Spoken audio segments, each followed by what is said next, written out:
निर्मला जी के द्वारा 9वीं बार बजट पेश कर दिया गया है। इसमें क्या सस्ता हुआ है, क्या महंगा, वो तो ठीक है, पर जो आम आदमी है उसकी जेब जो है वो खाली होने वाली है या भरने वाली है, उस पर भी आज हम चर्चा करेंगे। तो निर्मला जी के द्वारा 9वीं बार बजट पेश किया है और अब तक भारत में सबसे ज्यादा बजट पेश करने का जो रिकॉर्ड है वो मोरारजी देसाई जी के पास है, जिन्होंने लगभग 10 बार बजट पेश किया है। तो 27 में क्या बराबरी होगी या नहीं, तो ये तो वक्त बताएगा, परंतु किसको मिलने वाला है सीधा फायदा, क्या हुआ भाई साहब सस्ता, क्या हुआ महंगा, आज भाई हम इस पर पूरी तरीके से चर्चा करने वाले हैं, एक एक करके हम जानने वाले हैं। वित्त मंत्री ने कहा है कि भविष्य का भारत का बजट है, तो क्या रियलिटी में भविष्य के भारत का ही बजट है या फिर सरकार जो कह रही है उसमें कितना दम है और कितना दम नहीं है, उस पर तो वही अभी हम जब आपको बजट के बारे में बताएंगे तो फिर आप जरूर बताइएगा क्या बजट 2026 में कुछ है या नहीं है। चलिए भैया, तो आपको पहले तो हम बता देते हैं कि पहले तो भारत के इतिहास में पहली बार ऐसा हुआ है कि रविवार को बजट पेश किया गया।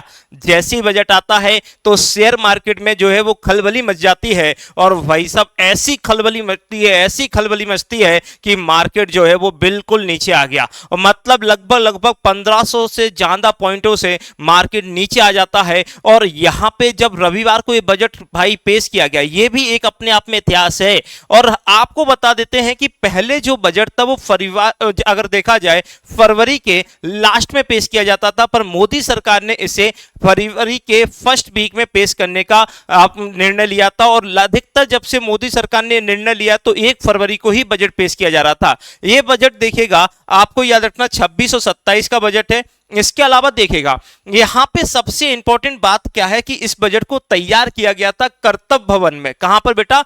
कर्तव्य भवन में तैयार किया गया। अब जब कर्तव्य भवन में तैयार किया गया तो हमने 3 कर्तव्य लिए। क्या भाई साहब? पहला कर्तव्य आर्थिक विकास को गति प्रदान करना है, हमारे लोगों की आकांक्षाओं को पूरा करना है, सबका साथ सबका विकास का सपना पूरा करना है। क्या मोदी सरकार ये कर पाएगी या नहीं कर पाएगी, वो तो अभी वक्त ही बताएगा।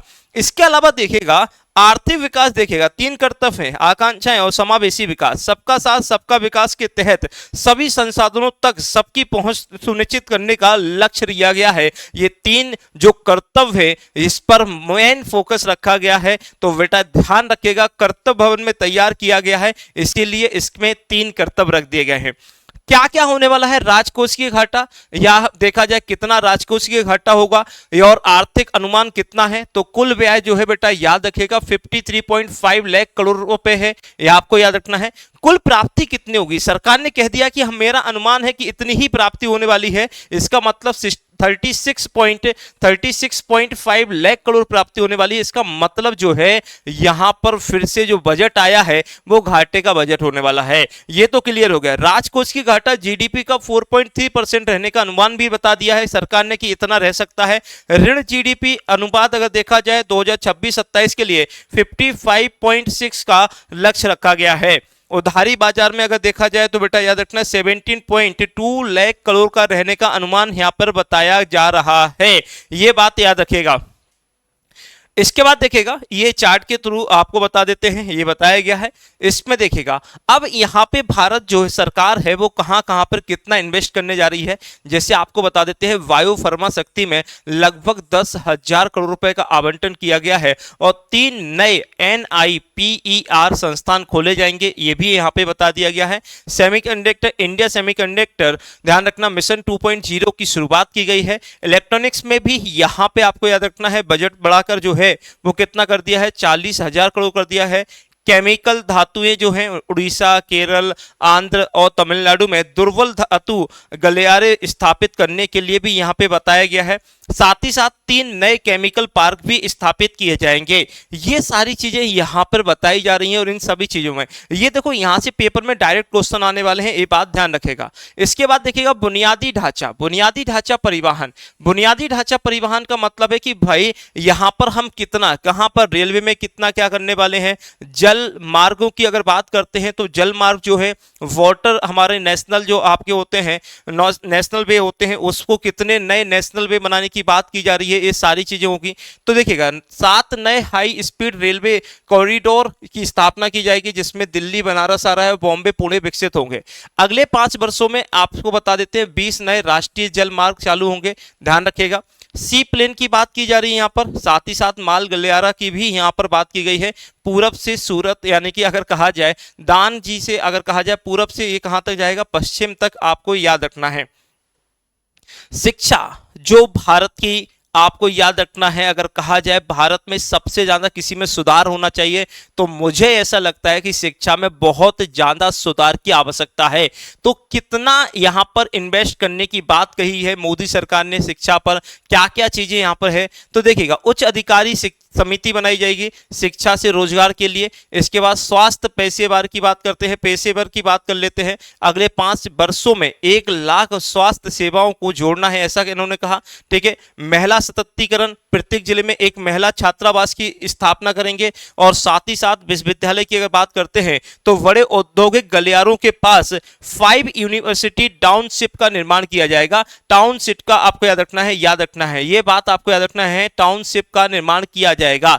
इसके बाद देखिएगा अगर हम बात कर लेते हैं कृषि, क्योंकि बेटा याद रखेगा यहाँ पे कृषि सबसे इंपॉर्टेंट है, क्योंकि भारत की अगर कहा जाए पहले जब भारत आजाद हुआ था तो उस समय कृषि पर ही हमारी पूरी अर्थव्यवस्था टिकी होती थी। मतलब हमारी जीडीपी जो निर्भर करती थी वो आपको बता देते हैं एग्रीकल्चर पर ही निर्भर करती थी। अब हम इतना एग्रीकल्चर पर निर्भर नहीं है, फिर भी कहीं ना कहीं हमारी अर्थव्यवस्था को एग्रीकल्चर जो है बहुत सपोर्ट करती है।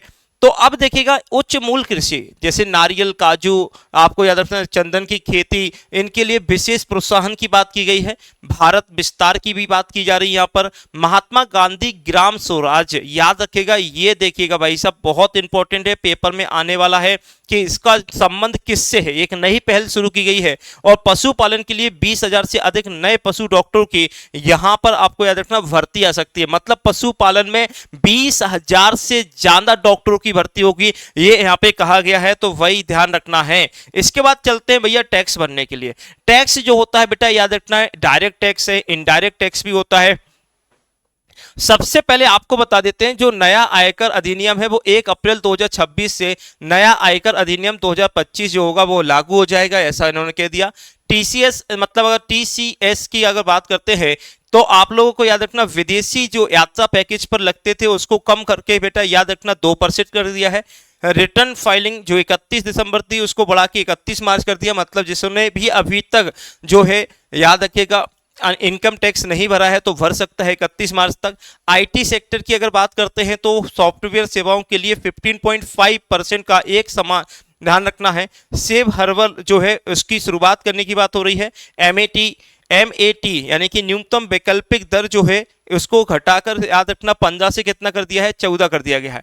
इनडायरेक्ट की बात कर लेते हैं, सीमा शुल्क में कटौती की गई है, यहाँ पे याद रखिएगा 20 से कितना कर दिया है 10।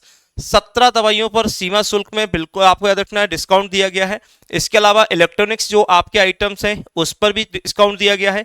ई कॉमर्स पर भी आपको याद रखना है, यहाँ पर याद रखिएगा 10 लाख की वर्तमान सीमा को पूरी तरीके से हटा दिया गया है निर्यात करने के लिए। तो ये बहुत कुछ है हमारे जो है बेटा याद रखना है, इसमें हेल्प मिलने वाली है। इसके बाद देखिएगा अगर हम बात करते हैं कुछ अन्य चीजें भी हैं जहां पर आपको याद रखना है। ऊर्जा सुरक्षा, याद रखिएगा ऊर्जा सुरक्षा की लगभग 20,000 करोड़ रुपए खर्च करने वाली है। शहरी विकास के लिए 5,000 करोड़ रुपए खर्च होंगे। यहां पर आपको याद रखना पर्यटन की बात कर लेते हैं तो पर्यटन में बहुत सारी चीजें होने वाली हैं।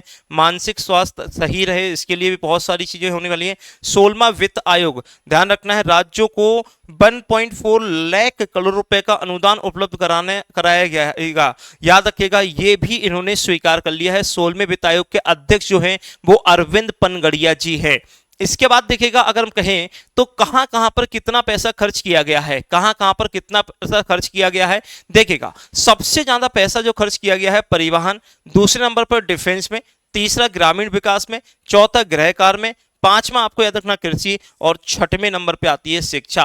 और मुझे ऐसा लगता है कि शिक्षा इसमें जो है वो नंबर 1 होनी चाहिए। शिक्षा पर आप अगर कहा जाए तो गवर्नमेंट को सबसे ज्यादा फोकस करना चाहिए।